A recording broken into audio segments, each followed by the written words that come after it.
Ever wondered what it's like to break into a company without ending up in jail? Well, today you're going to find out. We're breaking into a company, but don't worry, I've got permission. This is all just for educational purposes. Whether you're brand new or just curious, I'll walk you through the process step by step. Let's dive in. First, I connect to the company's network using a VPN tunnel. I create all the needed directories to organize everything related to the attack. Now, let's start recon.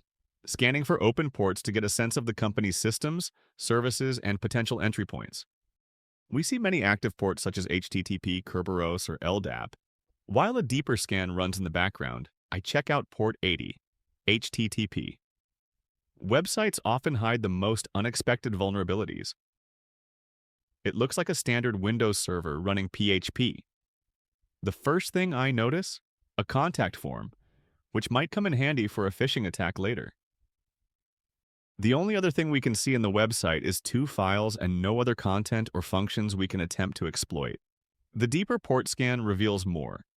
IIS version, not vulnerable. Port 88, Kerberos, used for authentication. And most importantly, the domain controller, the heart of the network. Looking back to port 80, one thing catches my eye on the website. A file download option. The file itself is boring, but the file name format isn't. It follows a pattern, stored in a /documents directory, named by date. So what if we could guess the names of other files in that directory? I ask ChatGPT to help me generate a list of every possible day-month combo. I generate the word list with ChatGPT's bash script in my console and check that it works properly. Then I write a one-liner to iterate through the list and download each file. Boom, files start coming in. To stay organized, I move everything into a directory and convert the PDFs to text. Instead of opening 100 plus PDFs manually, I use Head to preview their titles. Because let's be honest, I'm not reading 733 lines without a Subway Surfers gameplay running on the side. Two files catch my attention. One mentions the company's default password. Another is about web account issues involving someone named Ted, probably an admin. Now I have a password, but I need usernames. PDFs often contain metadata, like the author, which might be the creator's username. Using EXIF tool, I extract metadata from all of the PDFs, then filter the creators, and finally remove duplicates to build a username list. I try every single username in our list combined with the new Intelligence Corp user password we found, until one still uses the default password. And bingo, someone's getting fired. With our new user access, we check the shared folders. In the users directory, nothing useful. There are just a few useless files in Tiffany's desktop.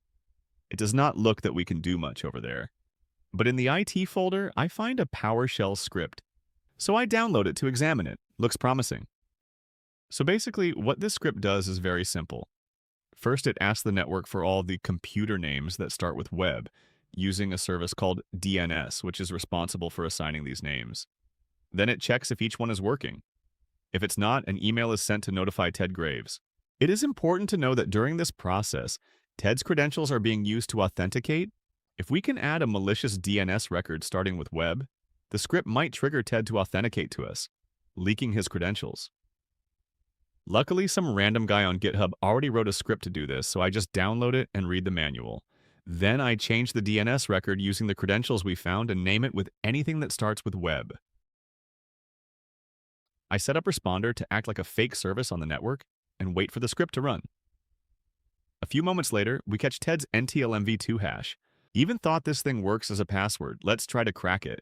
I save the hash in this file, then I find what is the needed mode to crack the NTLMv2 hash, which is the one we have. Now we use mode 5600 and a huge password list to crack the password. Now with Ted's high privileged access, I can start enumerating the rest of the network and see if there's a path to domain admin.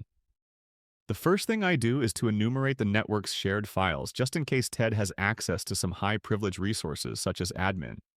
But he doesn't, so I switch tactics and use Bloodhound to collect data about computers, users, groups, and much more.